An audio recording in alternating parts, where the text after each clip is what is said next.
Era uma terça-feira de manhã, quando Marcos chegou ao aeroporto com tempo de sobra. Tinha aprendido há anos que as viagens de negócios exigiam margens amplas, não por desconfiança no sistema, mas porque o sistema, na sua experiência, tendia a falhar exatamente quando menos se podia permitir. Tinha uma reunião em Chicago às 3 da tarde, uma reunião que havia custado 6 semanas de negociações por e-mail e 2 videochamadas com a equipe jurídica do outro lado. Não podia chegar atrasado, não podia deixar de chegar. Tinha comprado a passagem 3 semanas antes. Primeira classe, assento 2A, janela. $2.000. Não era um gasto que fazia levianamente, mas o voo era de 4 horas e tinha trabalho a fazer no avião. Apresentações para revisar, documentos para ler e precisava do espaço e da tranquilidade que a primeira classe oferecia. Tinha pago com seu cartão corporativo, recebido a confirmação por e-mail, feito o check-in online naquela manhã durante o café da manhã e chegado ao aeroporto com o boarding pass no celular e a reserva confirmada em 3 sistemas diferentes. O aeroporto estava moderadamente movimentado para uma terça-feira. Marcos passou pela segurança sem problemas. Foi até a sala de espera da primeira classe, tomou um café, revisou seus e-mails durante 40 minutos e quando anunciaram o embarque foi um dos primeiros a subir. Era sempre assim, organizado, pontual, sem dramas. Acomodou-se no assento 2A. Era exatamente o que esperava. Amplo, confortável, com a janela à sua esquerda e o corredor à sua direita. Colocou sua maleta de mão no compartimento superior, tirou o laptop, acomodou-o no bolso do assento da frente, apertou o cinto e abriu o documento que precisava revisar antes da reunião. Outros passageiros da primeira classe foram subindo. Uma senhora mais velha com um chapéu azul. Um homem de terno que falava ao telefone em voz baixa. Um casal jovem que discutia em sussurros sobre qual dos dois ficaria com o assento da janela. O avião foi se enchendo com o ruído familiar do embarque,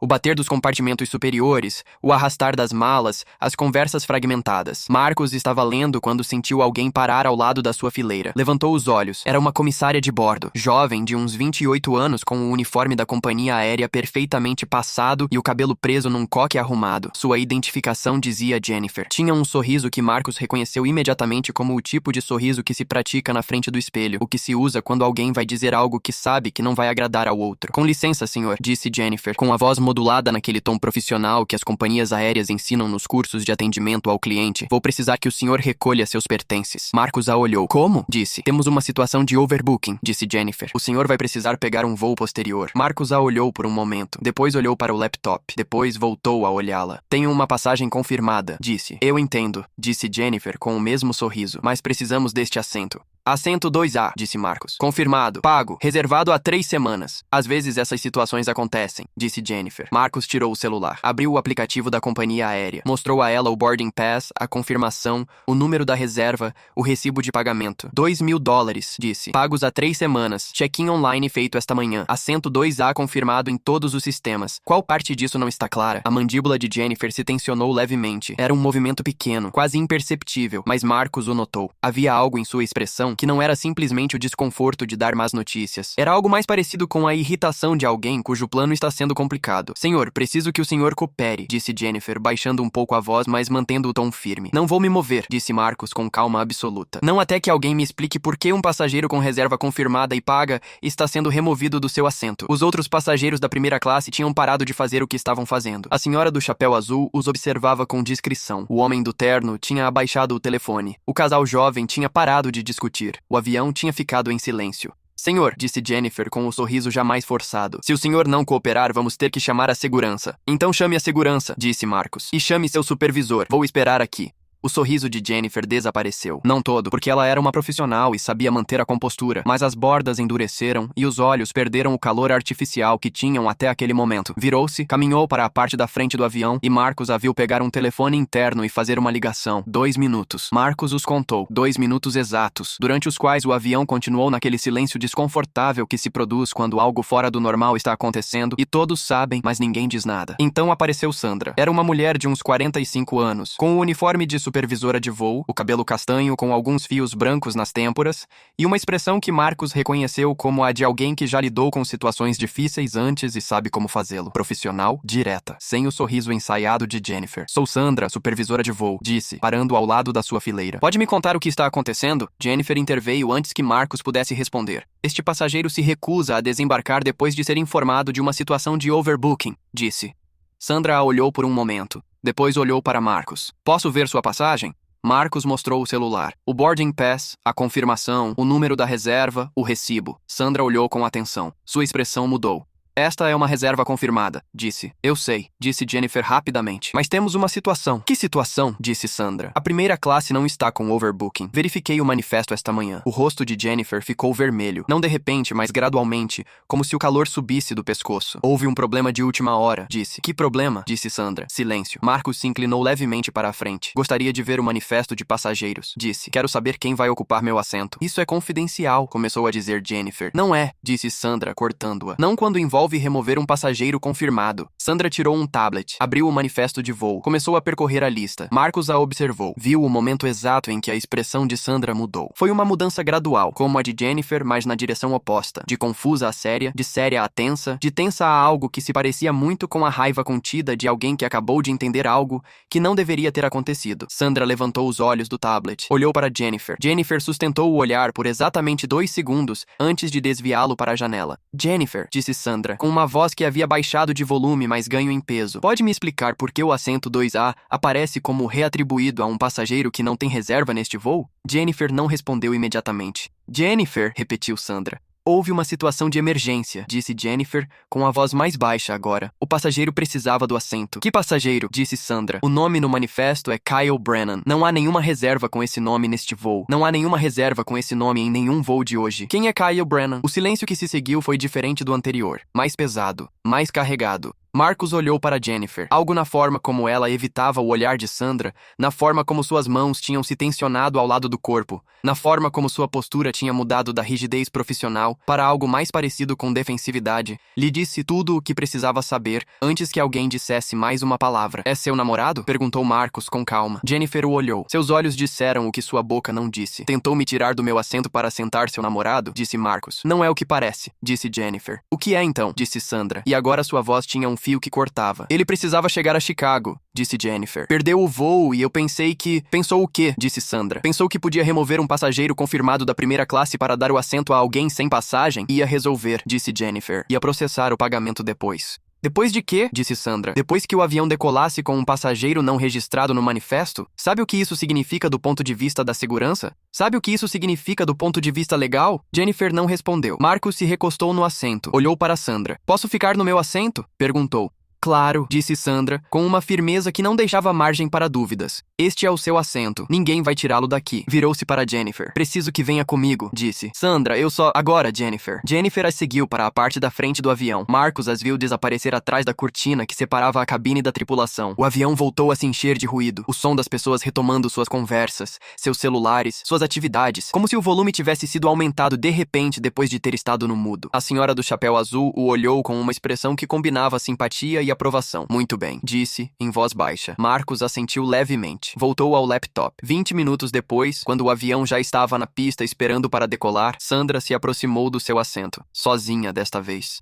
Senhor, disse, quero me desculpar em nome da companhia aérea pelo que aconteceu. Obrigado, disse Marcus. Também quero informá-lo de que a situação está sendo documentada e que o senhor receberá uma comunicação formal da companhia nas próximas 48 horas. E a Jennifer? Perguntou Marcus. Sandra o olhou por um momento. Isso é um assunto interno, disse. Entendo, disse Marcus. Mas quero que saiba que vou apresentar uma reclamação formal. Não pelo que me aconteceu, que no final foi resolvido, mas porque o que ela tentou fazer, remover um passageiro confirmado para dar o assento a alguém sem passagem, é uma violação dos protocolos de segurança aérea. Não é apenas uma questão de atendimento ao cliente. Sandra assentiu. O senhor tem razão, disse. E garanto que será tratado como corresponde. Ela ainda está no avião? Perguntou Marcus. A Jennifer? Não, disse Sandra. Jennifer não vai continuar neste voo. Marcus assentiu. E o Sr. Brennan? O Sr. Brennan não embarcou no avião, disse Sandra. Foi retido no portão de embarque. Marcus processou isso por um momento. Bem, disse. Sandra assentiu mais uma vez, com aquela profissionalidade que Marcus havia apreciado desde o início. Precisa de algo antes da decolagem? Perguntou. Um café, se possível, disse Marcus. Claro, disse Sandra. Foi embora. Marcus voltou ao laptop. Lá fora, a pista se estendia cinza e plana sob o sol da manhã. Os motores começaram a ligar com aquele som profundo e constante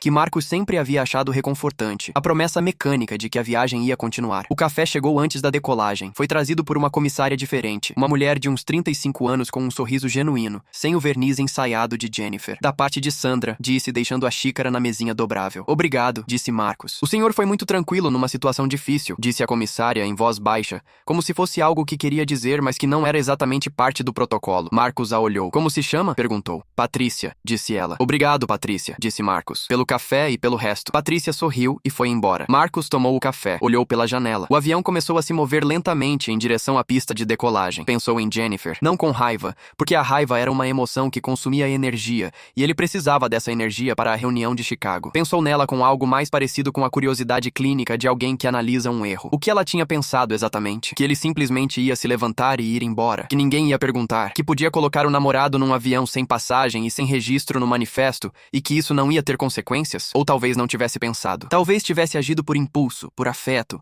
por aquele tipo de lógica distorcida que leva as pessoas a acreditar que as regras têm exceções quando se trata de alguém que se ama. Marcus tinha visto esse tipo de lógica antes, em negócios, em relacionamentos, em situações de todo tipo. A ideia de que o amor, ou a lealdade, ou o afeto, justificavam pular as regras que existiam por razões concretas. Não era maldade, na maioria dos casos. Era simplesmente a incapacidade de ver além do momento imediato, de entender que as regras não eram obstáculos arbitrários, mas estruturas que protegiam a todos, incluindo as pessoas que se queria proteger. Jennifer tinha querido ajudar o namorado, e no processo tinha colocado em risco sua carreira, violado protocolos de segurança, tentado prejudicar um passageiro que não tinha feito nada de errado e acabado sendo retirada do voo que ela mesma tripulava. Não era uma história de maldade, era uma história de má decisão. O avião acelerou na pista. Marcus sentiu o momento exato em que as rodas deixaram o chão, aquela fração de segundo em que a gravidade cede e o peso do mundo alivia um pouco. Sempre tinha gostado daquele momento. Era como um lembrete de que as coisas podiam mudar rapidamente, de que o que parecia fixo podia se mover. Olhou pela janela. A cidade foi diminuindo abaixo dele. As ruas se tornavam linhas, os prédios blocos, os carros pontos. Tudo ficava menor e mais claro ao mesmo tempo, como costuma acontecer quando se toma distância. 4 horas depois, Marcus pousou em Chicago com 20 minutos de antecedência. Pegou um táxi até o centro, chegou ao prédio onde era a reunião com meia hora de sobra, tomou outro café no lobby e às 3 em ponto entrou na sala de conferências. A reunião durou 2 horas. Correu bem. Melhor do que bem, na verdade. A equipe jurídica do outro lado tinha chegado com algumas objeções que Marcus havia antecipado e para as quais tinha respostas preparadas. Houve um momento de tensão em torno da cláusula de exclusividade, mas Marcus tinha estudado contratos similares suficientes para saber exatamente onde havia margem de negociação e onde não havia. No final, chegaram a um acordo que satisfazia ambas as partes. Quando saiu do prédio, o sol de Chicago estava baixo no horizonte, tingindo o lago de laranja e rosa. Marcus ficou parado na calçada por um momento, olhando para a água. Tirou o celular. Tinha várias mensagens. Uma da sua assistente perguntando como tinha ido a reunião. Uma de um colega com uma pergunta sobre outro projeto e uma de um número que não reconhecia, com um prefixo da companhia aérea. Abriu. Era um e-mail, encaminhado como mensagem de texto pela assistente, do endereço de relações com clientes da companhia aérea. Dizia: Prezado Sr. Marcus Webb, em nome da companhia aérea, queremos nos desculpar formalmente pelo incidente ocorrido durante seu voo desta manhã. O ocorrido não reflete os padrões de serviço e segurança que nos comprometemos a manter. Como compensação pelos inconvenientes causados, oferecemos o reembolso completo do valor da sua passagem, $2.000, um crédito de voo de $5.000 para uso em viagens futuras, e uma atualização de sua associação ao nosso programa de passageiro frequente para o nível platina por um período de 2 anos. Adicionalmente, queremos informá-lo de que o incidente foi investigado internamente e que foram tomadas as medidas disciplinares correspondentes. Lamentamos profundamente o ocorrido e esperamos ter a oportunidade de demonstrar-lhe o nível de serviço que merece. Atenciosamente, Departamento de Relações com Clientes. Marcus leu o e-mail 2 vezes. Depois guardou o celular. Caminhou até a beira do lago. A água estava quieta, com aquela calma que os lagos grandes têm ao entardecer, quando o vento baixa e a superfície se torna um espelho imperfeito do céu. Pensou em Jennifer, no momento em que seu sorriso tinha desaparecido. No momento em que Sandra tinha lido o manifesto e sua expressão tinha mudado. No momento em que Jennifer tinha sido retirada do voo que ela mesma havia tentado manipular. Não sentia satisfação exatamente. Era algo mais complexo. Era a sensação de que as coisas tinham funcionado como deveriam funcionar, que os sistemas que existiam para proteger as pessoas tinham feito seu trabalho, que a calma e a firmeza tinham sido mais eficazes do que a raiva ou a confrontação. Tinha aprendido isso com os anos, que a raiva, embora compreensível, raramente era a ferramenta mais eficaz, que a Sua calma desconcertava as pessoas que esperavam uma reação emocional, que pedir o que se tinha direito a pedir, com clareza e sem desculpas, era mais poderoso do que qualquer cena. Jennifer tinha contado que ele se intimidaria, que a ameaça de segurança o faria ceder, que o desconforto de ser o centro das atenções num avião cheio de gente o faria preferir a saída fácil. Tinha calculado mal. Marcus não era o tipo de pessoa que tomava a saída fácil quando a saída correta estava disponível. Naquela noite, no hotel de Chicago, Marcus abriu o laptop e redigiu a reclamação formal que havia prometido apresentar. Não era uma reclamação emocional nem exagerada. Era um documento preciso, com datas, horários, nomes e uma descrição detalhada dos fatos em ordem cronológica. Incluía o número da sua reserva, o recibo de pagamento, o número do voo e uma descrição dos protocolos de segurança que tinham sido violados quando Jennifer tentou adicionar um passageiro não registrado ao manifesto de voo. Enviou a reclamação para 3 destinatários: o Departamento de Relações com Clientes da companhia aérea, a Autoridade de Aviação Civil do país e o Departamento de Segurança Aérea da companhia. Não o fez por vingança. Fez porque o que Jennifer tinha tentado fazer não era simplesmente um mau atendimento ao cliente. Era uma violação dos protocolos de segurança que existiam por razões concretas, razões que tinham a ver com a segurança de todos os passageiros do avião. Um passageiro não registrado no manifesto era um problema de segurança real, não hipotético, e esse tipo de problema precisava ser documentado e reportado, independentemente de como a situação tivesse terminado. Fechou o laptop. Olhou para o teto do quarto de hotel por um momento. Pensou em Kyle Brennan, o namorado de Jennifer, retido no portão de embarque. Perguntou-se o que ele tinha pensado quando lhe disseram que não podia embarcar. Se tinha entendido o que Jennifer tinha tentado fazer por ele. Se tinha entendido o custo. Provavelmente não. Esse era o problema com os favores feitos pulando as regras. O beneficiário raramente entende o preço que paga quem os faz. 3 dias depois, de volta à sua cidade, Marcus recebeu uma ligação de um número da companhia aérea que não reconhecia. Atendeu. Sr. Webb, disse uma voz masculina, formal, mas não fria. Sou o diretor de operações da nome da companhia aérea. Tem um momento? Sim, disse Marcus. Quero falar com o senhor pessoalmente sobre o incidente de terça-feira, disse o diretor. Primeiro quero reiterar as desculpas da companhia. O que aconteceu foi inaceitável e não reflete nossos padrões. Obrigado, disse Marcus. Também quero informá-lo porque o senhor mencionou em sua reclamação formal e porque acredito que tem direito a saber que a funcionária envolvida não faz mais parte de nossa tripulação. Marcus processou isso. Foi demitida? Perguntou. Foi desligada da empresa, disse o diretor. Não posso dar mais detalhes por razões de privacidade, mas posso confirmar que foram tomadas medidas disciplinares sérias. Entendo, disse Marcus. Também quero agradecer pela forma como o senhor lidou com a situação, disse o diretor. Muitos passageiros no seu lugar teriam reagido de forma diferente. Sua calma e sua insistência em seguir os canais corretos foi o que permitiu que a situação fosse resolvida da maneira adequada. Marcus não disse nada por um momento. Só queria que minha reserva fosse respeitada, disse finalmente. E tinha todo o direito, disse o diretor. Há algo mais que possamos fazer pelo senhor? Não, disse Marcus. A compensação oferecida é mais do que suficiente. Bem, disse o diretor. Espero que isso não afete sua confiança em nossa companhia. Não afeta, disse Marcus. Sandra lidou com a situação corretamente. E Patrícia também. Houve uma pausa breve. Patrícia, disse o diretor. A outra comissária, disse Marcus. A que me trouxe o café antes da decolagem. Foi gentil e profissional num momento em que o ambiente estava tenso. Isso também merece ser reconhecido. Outra pausa. Vou me certificar de que isso fique registrado, disse o diretor. Obrigado por mencionar. De nada, disse Marcus. Encerrou a ligação. Ficou olhando para o celular por um momento. Depois o deixou sobre a mesa e voltou ao trabalho que tinha pendente. 2 semanas depois, Marcus estava no mesmo aeroporto, esperando outro voo. Desta vez era uma viagem curta, 2 horas, classe econômica, porque não valia a pena o gasto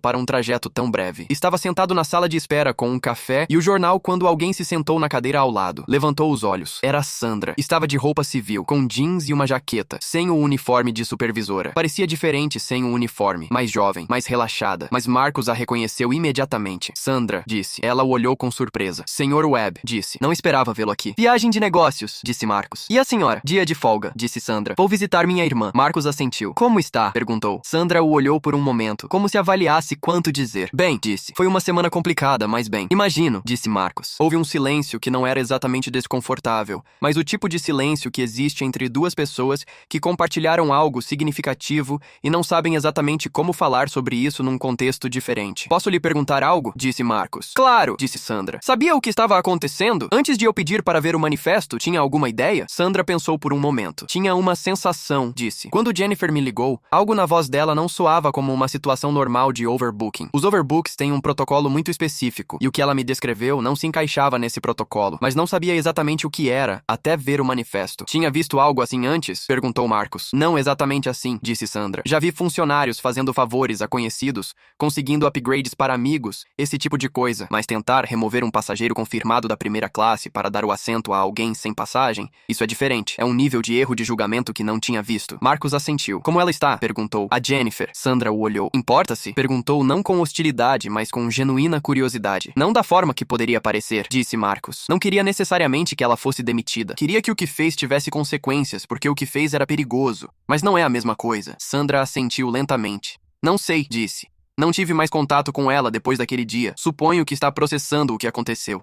Espero que aprenda algo com isso, disse Marcos. Eu também, disse Sandra. Anunciaram o voo de Marcos. Ele se levantou, pegou a maleta. Foi um prazer, Sandra, disse. Igualmente, Sr. Webb, disse ela. Boa viagem. A senhora também, disse Marcos. Aproveite o dia com sua irmã. Sandra sorriu. Desta vez era um sorriso real, sem o verniz profissional, sem o peso da situação que tinham compartilhado 2 semanas antes. Era simplesmente o sorriso de uma pessoa que aprecia um gesto gentil. Marcos caminhou em direção ao portão de embarque. No avião, sentado no seu assento de classe econômica, Marcos abriu o documento que precisava revisar para a reunião daquela tarde. Era um contrato de distribuição, 42 páginas de linguagem jurídica que exigia atenção cuidadosa. Mas antes de começar a ler, ficou olhando pela janela por um momento. Pensou em Jennifer, em Kyle Brennan, na cadeia de decisões que havia levado aquela manhã de terça-feira no assento 2A. Jennifer tinha querido fazer algo bom para alguém que amava. Tinha calculado mal os riscos, subestimado as consequências, apostado que ninguém ia resistir e tinha perdido. Não era uma história de maldade. Era uma história do que acontece quando o afeto nubla o julgamento, quando se quer tanto fazer algo por outra pessoa que se deixa de ver claramente o que se está fazendo. Marcos tinha visto essa história muitas vezes. Em negócios, em relacionamentos, em situações de todo tipo. O padrão era sempre o mesmo. Alguém quer ajudar, toma um atalho. O atalho tem consequências que não antecipou. E no final, a pessoa que queria ajudar acaba pior do que se não tivesse feito nada. Kyle Brennan tinha perdido o voo. Jennifer tinha tentado resolver. E no final, Kyle continuava sem ter chegado a Chicago. E Jennifer tinha perdido o emprego. O atalho não tinha funcionado. Os atalhos raramente funcionavam. Marcos voltou ao contrato. 42 páginas de linguagem jurídica, sem atalhos. Naquela noite, de volta em casa, Marcos recebeu uma mensagem de um número desconhecido. Olá, sou Kyle Brennan. Sei que não tenho direito de escrever para o senhor, mas queria me desculpar. O que aconteceu não foi culpa sua, e o senhor não merecia passar por isso. Jen tomou uma decisão muito ruim por minha causa e lamento. Marcos leu a mensagem 2 vezes. Pensou por um momento. Depois respondeu. Obrigado por escrever. Não guardo rancor. Espero que as coisas melhorem para o senhor. Guardou o celular. Perguntou-se se Jennifer sabia que Kyle tinha lhe escrito. Perguntou-se se ainda estavam juntos. Perguntou-se se Kyle entendia realmente o custo do que Jennifer tinha tentado fazer por ele, ou se via simplesmente como uma tentativa fracassada que tinha tido más consequências. Não tinha como saber, e de certa forma, não era problema seu. O que era problema seu, o que sempre tinha sido problema seu, era fazer o certo nas situações que lhe cabiam. Naquela manhã no assento 2A, o certo tinha sido não se mover, não porque fosse teimoso ou difícil, mas porque tinha razão, e quando se tem razão, ceder não é humildade, é cumplicidade. Tinha aprendido isso com o pai, que tinha sido advogado durante 30 anos e que lhe disse uma vez, quando Marcos tinha 16 anos e tinha cedido numa discussão que tinha razão de ganhar porque não queria o conflito. Ceder quando você tem razão não é gentileza, é ensinar ao mundo que você pode ser ignorado. Marcos nunca tinha esquecido isso. 6 meses depois, Marcos estava no mesmo aeroporto, na mesma sala de espera da primeira classe, com o mesmo café de sempre, quando viu Patrícia. Estava de uniforme, com o cabelo preso igual àquela manhã, caminhando em direção ao portão de embarque de um voo diferente. Ela o viu ao mesmo tempo que ele a viu. Houve um momento de reconhecimento mútuo. Patrícia se aproximou. Sr. Webb, disse. Patrícia, disse Marcos. Como está? Bem, obrigada, disse ela. Viajando de novo? Sempre, disse Marcos. Patrícia sorriu. Tudo bem com a companhia? Perguntou com um tom que sugeria que sabia a que se referia. Tudo bem, disse Marcos. Sandra e a senhora lidaram com a situação corretamente. É o que importa. Patrícia assentiu. Sandra foi promovida, disse. É diretora de operações de cabine agora. Marcos levantou levemente as sobrancelhas. Fico feliz, disse. Merece. Sim, disse Patrícia. Merece. Houve uma pausa. E a senhora? Perguntou Marcos. Como está? Bem, disse Patrícia. Acabei de voltar de um voo para Madrid. Amanhã tenho um para Tóquio. A vida de comissária. Gosta? Perguntou Marcos. Patrícia pensou por um momento, como se a pergunta a surpreendesse. Sim, disse. Apesar de tudo, sim. Há dias difíceis. Há situações como aquela manhã. Mas há algo neste trabalho que não trocaria. Ver o mundo lá de cima. Estar no ar. É difícil de explicar. Não precisa explicar, disse Marcus. Entendo perfeitamente. Patrícia sorriu de novo. Boa viagem, Sr. Webb, disse. A senhora também, Patrícia, disse Marcus. Que Tóquio seja bom. Patrícia foi embora. Marcus a viu se afastar pela sala de espera, com aquele passo seguro e profissional de alguém que conhece bem seu lugar no mundo. Voltou ao café. Lá fora, os aviões entravam e saíam na pista, com aquela precisão coreografada que sempre lhe havia parecido fascinante. Milhares de pessoas se movendo em todas as direções, cada uma com sua história, seu destino, sua razão para estar no ar. Marcus pensou naquela manhã de terça-feira, 6 meses atrás, no assento 2A, em Jennifer com seu sorriso ensaiado, em Sandra com o tablet, no silêncio do avião quando todo mundo estava olhando. Tinha sido uma terça-feira ordinária que se tinha tornado algo diferente. Não dramático, não extraordinário, mas significativo. Um lembrete de que as coisas pequenas importavam, que a forma como se respondia às situações injustas importava, que a calma era uma forma de poder, que pedir o que se tinha direito a pedir, sem desculpas e sem agressão, era sempre a resposta certa. Anunciaram o voo. Marcus pegou a maleta, terminou o café e caminhou em direção ao portão de embarque. O assento 2A o esperava. Sempre o esperava. O voo para Nova York decolou pontual. Marcus se acomodou no assento 2A com a familiaridade de alguém que fez o mesmo percurso dezenas de vezes. O couro do assento, o ângulo da janela, a distância exata entre seu joelho e o encosto da frente. Tudo era conhecido. Tudo era confortável. A comissária que se aproximou para oferecer o cardápio de bebidas era nova. Alguém que Marcus não tinha visto antes. Jovem, de uns 25 anos, com o cabelo loiro e um sorriso que parecia genuíno em vez de praticado. Sua identificação dizia Camila. "O que posso oferecer antes da decolagem, senhor?" perguntou. "Água com gás, por favor", disse Marcus. "Já trago", disse Camila. Marcus abriu o laptop. Tinha uma apresentação para revisar, a mesma que estava aprimorando nos últimos 3 dias para a reunião de quinta-feira em Manhattan. Era uma proposta de expansão para um cliente com quem trabalhava há 2 anos, uma empresa média de tecnologia que queria entrar no mercado europeu e precisava de uma estratégia de marketing digital que funcionasse em 3 idiomas e 4 culturas simultaneamente. Era o projeto mais complexo que havia assumido no último ano e também o mais interessante. Camila voltou com a água. Deixou-a na mesinha com um guardanapo dobrado embaixo do copo, aquele detalhe pequeno que distinguia os bons profissionais dos que simplesmente cumpriam o mínimo. "Precisa de algo mais antes de fecharmos as portas?" perguntou. "Não, obrigado", disse Marcus. Camila assentiu e foi embora. Marcus voltou à apresentação. O avião foi se enchendo. A primeira classe tinha 12 assentos,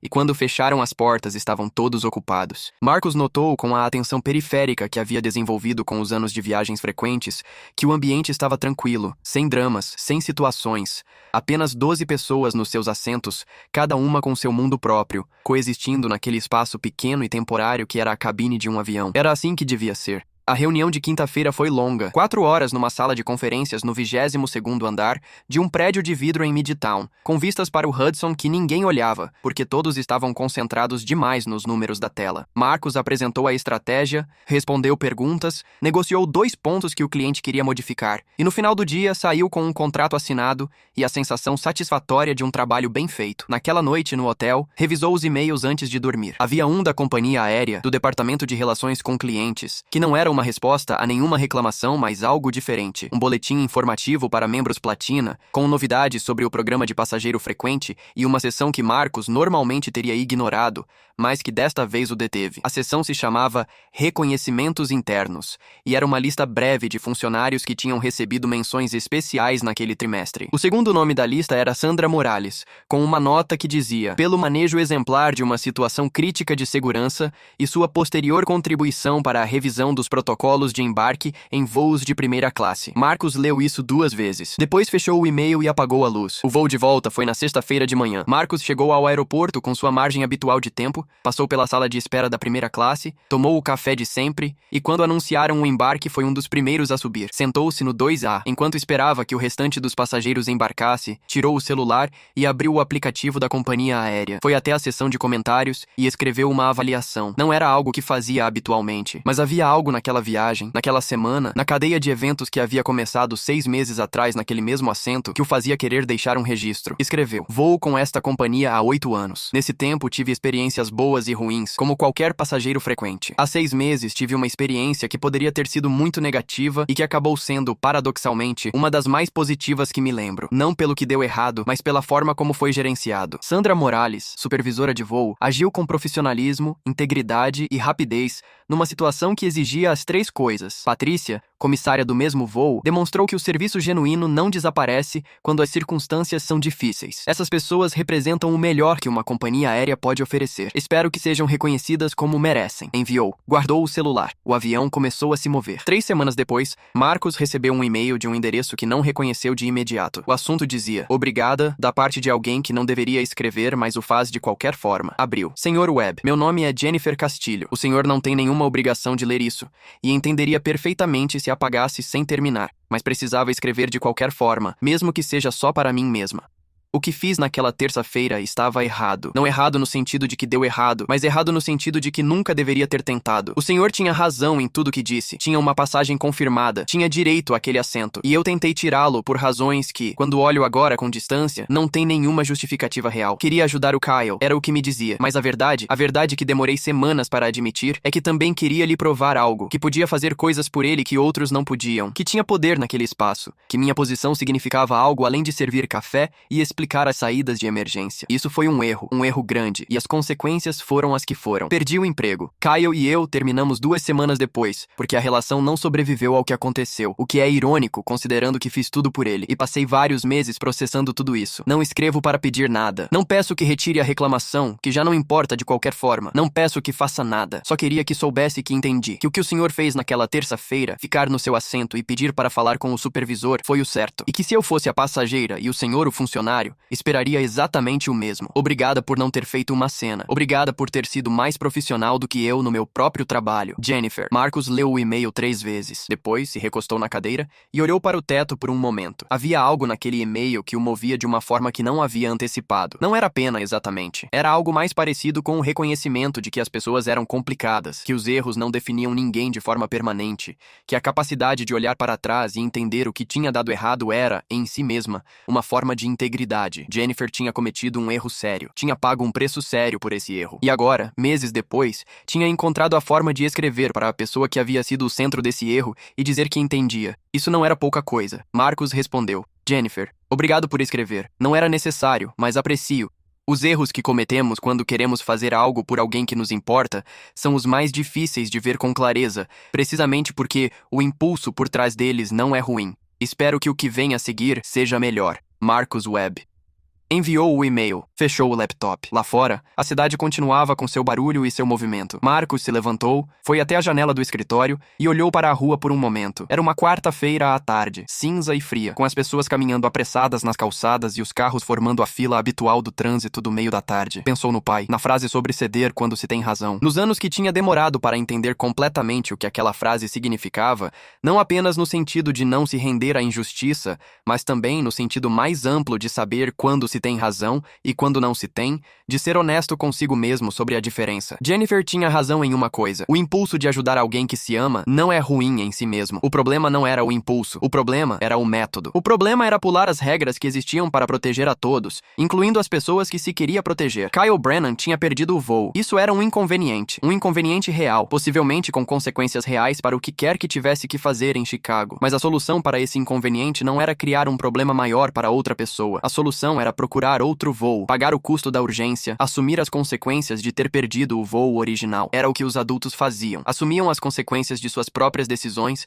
em vez de transferi-las para outros. Marcos voltou para a mesa. Tinha trabalho a fazer. O verão chegou com calor e com uma agenda que não dava trégua. Marcos viajou para a Cidade do México em junho, para Buenos Aires em julho, para Bogotá em agosto. 3 projetos simultâneos, 3 equipes diferentes, 3 fusos horários que às vezes se sobrepunham de formas que tornavam as ligações das 10 da noite inevitáveis. Em cada uma dessas viagens, voou com a mesma companhia aérea. Não por lealdade cega, mas porque o programa Platina que lhe tinham dado como compensação tornava os upgrades automáticos e os trâmites mais simples. E em cada um desses voos, o assento 2A estava disponível quando pedia. Era um detalhe pequeno, mas os detalhes pequenos na vida de alguém que viajava tanto quanto Marcos se acumulavam e formavam algo maior.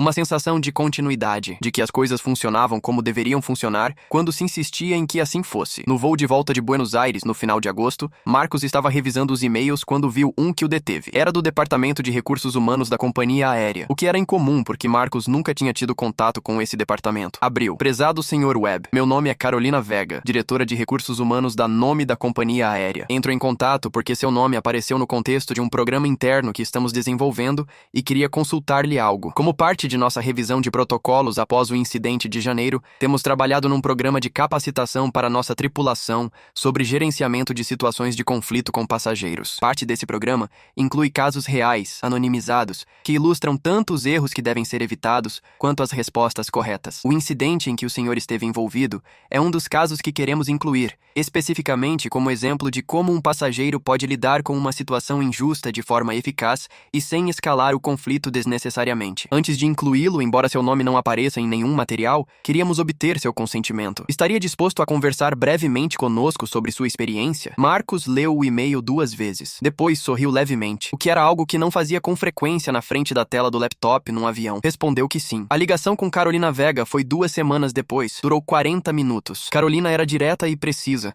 com as perguntas bem preparadas e a capacidade de ouvir que Marcos sempre apreciava nos profissionais de recursos humanos que eram bons no que faziam. Perguntou como havia decidido não sair do assento. Perguntou o que tinha pensado quando Jennifer ameaçou chamar a segurança. Perguntou como havia mantido a calma quando o avião inteiro estava olhando. Marcos respondeu com honestidade. Não foi uma decisão consciente no momento, disse. Não me sentei e pensei, vou manter a calma. Simplesmente sabia que tinha razão. E quando se sabe que se tem razão, a raiva é desnecessária. A raiva é para quando não se está seguro e se precisa compensar essa insegurança com volume. E se Sandra não tivesse chegado? Perguntou Carolina. Se a supervisora tivesse apoiado Jennifer, então teria desembarcado, disse Marcos. Mas não sem documentar tudo. Fotos do boarding pass, do assento, da situação, nomes, números de voo. E teria apresentado uma reclamação formal antes que o avião decolasse. Não teria tentado resistir fisicamente? Não, disse Marcos. Nunca. Isso teria sido um erro. A resistência física num avião tem consequências legais que vão muito além de perder um assento. E além disso, não era necessário. Tinha razão. E quando se tem razão, os sistemas que existem para proteger as pessoas eventualmente funcionam, se se sabe como usá-los.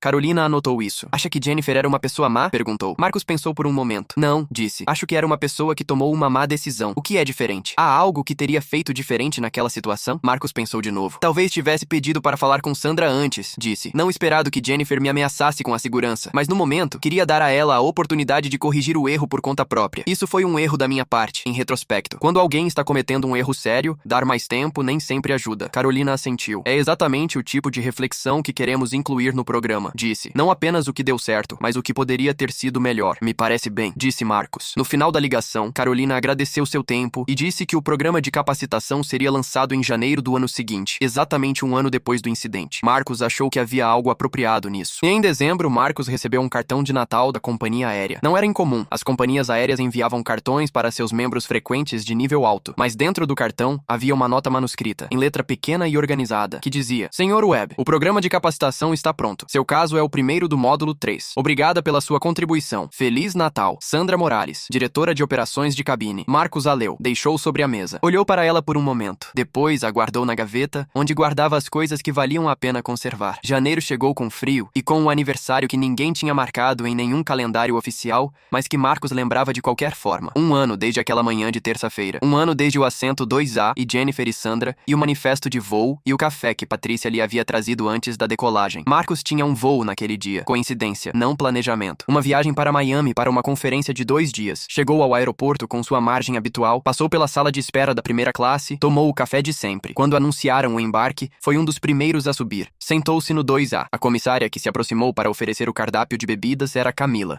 a mesma do voo de novembro, a do cabelo loiro e o sorriso genuíno. Sr. Webb, disse reconhecendo-o. Bem-vindo de volta. Obrigado, Camila, disse Marcos. O de sempre? Água com gás? Sim, por favor. Camila assentiu e foi embora. Marcos abriu o laptop. O avião foi se enchendo com o ruído familiar do embarque, os compartimentos superiores, as malas, as conversas fragmentadas, tudo igual a sempre. Marcos olhou pela janela. A pista estava cinza sob o céu de janeiro. Um avião decolava ao longe, tornando-se um ponto pequeno que desaparecia entre as nuvens. Pensou no ano que havia passado, nas viagens viagens, nos contratos, nas reuniões, em Jennifer e seu e-mail de desculpas, em Sandra e sua promoção, em Patrícia e seu voo para Tóquio, em Kyle Brennan e sua mensagem inesperada, em Carolina Vega e o programa de capacitação, no cartão de Natal com a nota manuscrita. Tudo tinha começado com alguém que havia tentado tirar seu assento. Era curioso como as coisas funcionavam, como um momento de injustiça pequena, gerenciado da forma correta, podia se tornar algo que se expandia em direções que ninguém havia antecipado. Um programa de capacitação que ia mudar a forma como centenas de funcionários lidavam com situações difíceis. Uma promoção para alguém que merecia. Um pedido de desculpas que alguém precisava fazer para poder seguir em frente. Uma reflexão sobre os erros que se cometem quando o afeto nubla o julgamento. Tudo isso a partir de uma terça-feira ordinária e um assento de janela na primeira classe. Camila voltou com a água. Deixou-a na mesinha com o guardanapo dobrado embaixo do copo. "Precisa de algo mais?" perguntou. "Não, obrigado", disse Marcos. "Estou perfeitamente bem", e dizia isso com sinceridade. O avião começou a se mover em direção à pista. Marcos tomou um gole de água, voltou ao laptop e abriu o documento que precisava revisar. Lá fora, o mundo se movia no seu ritmo. Os aviões entravam e saíam. As pessoas chegavam e partiam. As histórias começavam e começavam de novo de formas que ninguém podia prever completamente. Marcos escreveu a primeira linha do documento. Os motores ligaram. O assento 2A, como sempre, era exatamente o que devia ser. Seu.